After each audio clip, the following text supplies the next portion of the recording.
All right, let's talk about a scam that is so convincing, so clever, it's draining the life savings of thousands of people. It's a con that brilliantly uses the names you trust the most. Think Microsoft, your own bank, even the US government. So how in the world does it work? And more importantly, how do you stop it? Let's dive in. Yeah, just let that number sink in for a second. Over $500 million. That's what the FBI says was stolen by this one type of scam in 2023 alone. This isn't some petty crime. We're talking about a massive, organized criminal industry, and the stakes could not be higher. So what exactly is this phantom hacker scam? Well, honestly, the best way to think about it is like, it's a play. It's this whole elaborate, multi-act performance where criminals put on costumes, pretending to be the very people you're supposed to trust, all for one reason: to trick you into willingly sending them your money. And that name, Phantom Hacker, is actually kind of perfect. You want to know why? Because the hacker they're warning you about, they're not real. The whole threat is a complete ghost story, a fiction they make up on the spot to get you to panic. It's a cynical, but frankly brilliant strategy. They invent a problem so they can be the ones to rush in and sell you their solution. Now, what's so wild about this scam is just how methodical it is. This isn't just one frantic phone call. Oh no, it is a carefully crafted step-by-step process, and every single step is designed to wear you down. So let's walk through their exact playbook.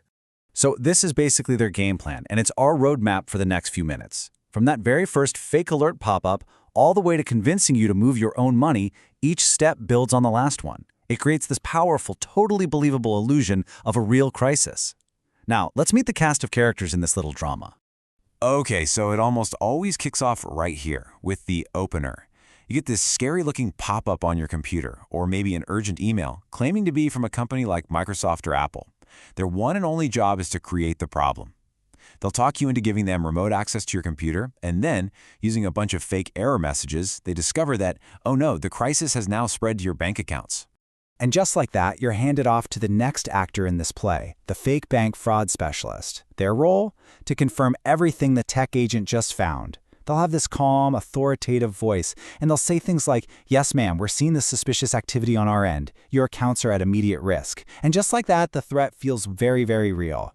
And then, for the grand finale, they bring out the big guns, the ultimate authority figure.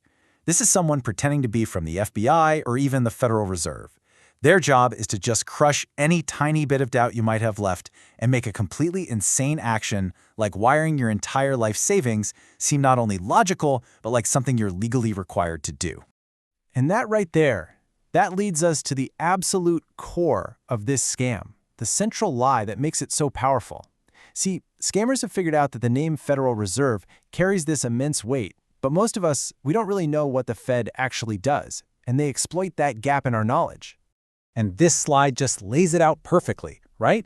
On one side, you've got the scammer's claim, move your money to a secure Federal Reserve account. And on the other, you've got the cold, hard reality. There is no such thing for you or me. The Fed serves banks and the government, not people. It does not, and I mean cannot, hold your personal money. So if you hear this, it is a 100% grade A certified scam, period. Okay, so why on earth does this lie work so well? Well, it's all about psychology, isn't it? The name Federal Reserve just sounds like the ultimate in security. It feels official, impenetrable, kind of like a digital Fort Knox. It is the perfect imaginary safe house to hide your money from a phantom hacker. Okay, so that's the scam. Let's talk about reality for a second. How would a real bank actually handle this? Well, they've got fraud monitoring systems. They might freeze your account to stop an attack. They investigate things internally. Your money is FDIC insured. But that last point on the slide, that's the one you need to burn into your brain. A real bank will never, ever ask you to move your money to a different account for safety. This is it. I'm serious. If you only remember one single thing from our time together, let it be this sentence right here. Legitimate security protects your money right where it is. Anyone, and I mean anyone, asking you to wire funds, buy crypto, or ship gold to protect it is a thief. Okay, so we get the mechanics now. But what does this actually look like for a real person?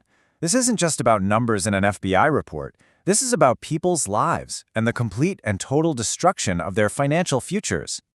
Let's talk about Patricia, a 68-year-old retired teacher. Her story, it follows the playbook to a T. Started with a tech support call, then she got transferred to a fake agent from her bank's fraud department.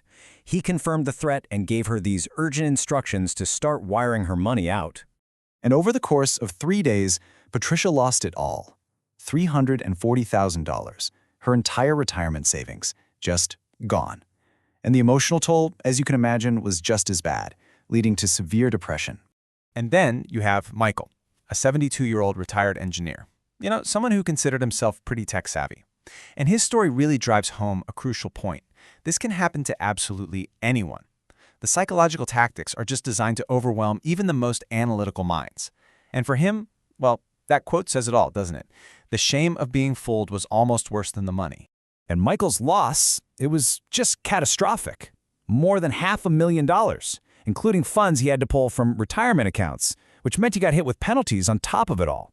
Their entire retirement plan, just completely erased. Okay, I know that was really tough to hear, but here's the good news. Knowledge is your shield.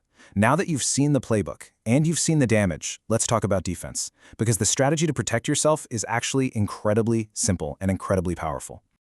So, if you ever find yourself on a call that starts to feel like this, here is your 5-step emergency escape plan. Number 1, and this is non-negotiable, hang up. Don't argue, don't say goodbye, just end the call. 2, disconnect any remote computer access immediately. 3, and this is so important, do not transfer a single penny or buy any gift cards. 4, you call your bank yourself using the number on the back of your debit card. And 5, before you do anything else, talk to a family member or friend you trust. And finally, if this happens to you or someone you love, you have to report it. I know it can feel embarrassing, but it is so important.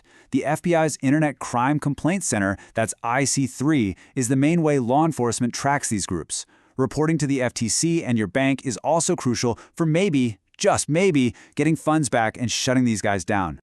So, we're going to end with that one crucial takeaway, one last time, because it's that important. Real security measures happen behind the scenes at your bank. They protect your money right where it is. If the solution to a security problem involves you moving your own money, it is always a scam.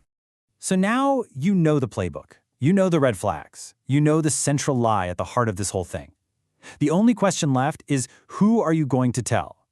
Because sharing this knowledge is truly the most powerful weapon we all have to stop them. Thanks for your time.